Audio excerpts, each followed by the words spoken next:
When I started out in my journey, I knew I needed a mentor. There were so many unanswered questions that I had, and I had to seek someone who have done the things I wanted to do. I knew that if I searched hard enough and did whatever it took, I could find a mentor.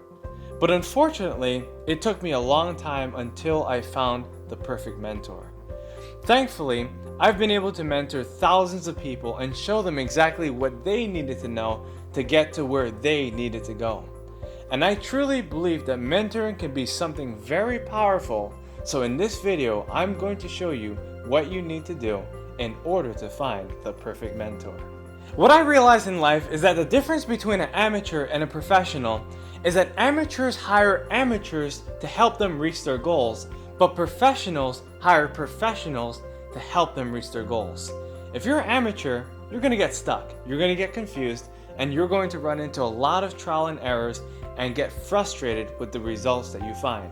But if you hire a professional that can lead you into the place that you need to go, then you will be successful for the rest of your life. If you think about the greats, they've all had professional coaching.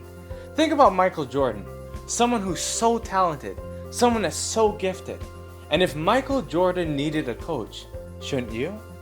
You see, we all need someone to help us to critique our performance, but also teach us the things that we necessarily don't know about ourselves and where we need to go. Once they remind us of the pitfalls and show us what we need to do, it will give us clarity, and our mentors can lift us up and show us what to do in our lives. The first tip is to stop taking average advice. There's so many people that are giving advice and everyone has an opinion, but some people are listening to the wrong people. You know, the other day I was at the gym and I saw a very scrawny man trying to tell another person how to lift weights. And I was deeply terrified because I knew that this person was highly unqualified to mentor the person they were talking to. If you wanted to achieve anything in your life, you have to find other people who have achieved it in their own life. I know for me that if I wanted to bench press 350 pounds, I'm going to search for people who have achieved that goal over and over again, because I know deep down in my heart of hearts that I could achieve it too if I find the right person. People throw around average advice all the time.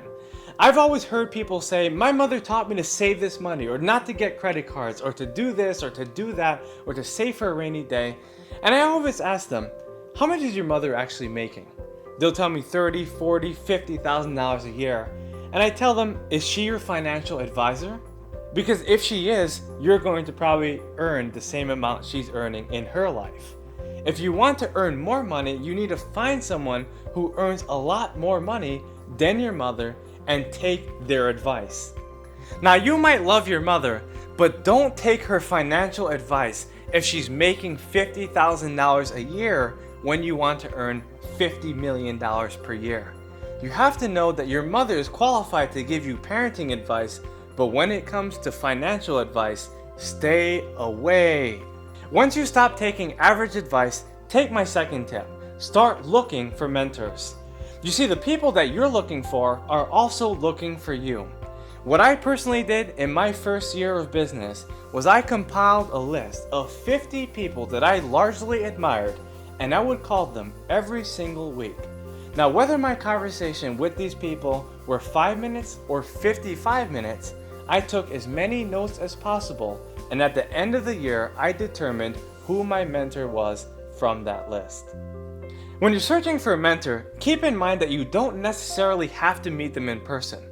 Because we live in a virtual world, a lot of people can be contacted on the phone or on email or even just text messages. Take what you get to get what you want and find the perfect mentor, even if you don't meet them in person. The third tip is to be willing to pay the price. There's so many people that expect to have free mentoring. They want to find the biggest CEO. They want to find the billionaire. They want to have some advice, and they expect it all for free. Now, you can read articles, you can see videos, you can find a whole bunch of content online. But if you want to have an actual conversation, you have to be willing to pay the price in order to have it. You have to show some kind of courtesy.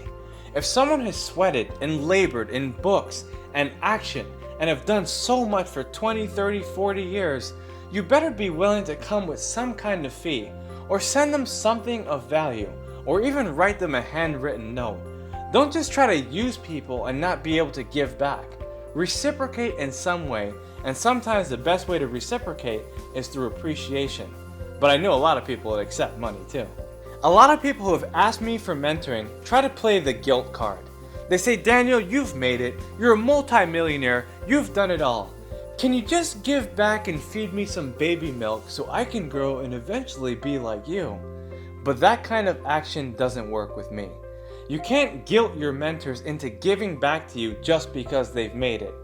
But you have to be willing to do what you can do in order to get the mentoring for yourself. So pay the price and stop making excuses. The fourth and last tip is to learn. There's so many people that ask for advice, but they don't do the things that they've learned. And the fact is that this is a shame, because why even ask questions? Why even go through the hassle of trying to find a mentor if you're not going to do what they say? One of the best things you can do is to take the advice that you've gotten and apply it in your life and in your business. There's a lot of times where someone has asked me for advice and I give it to them in perfect form. And I find out later that they haven't taken it. I've suggested something that was so easy, so applicable, but they haven't done anything with what I recommended. Conversely, the opposite can happen.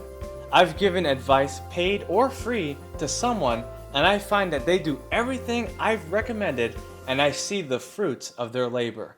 Make sure you listen to advice if you're going to ask for mentoring.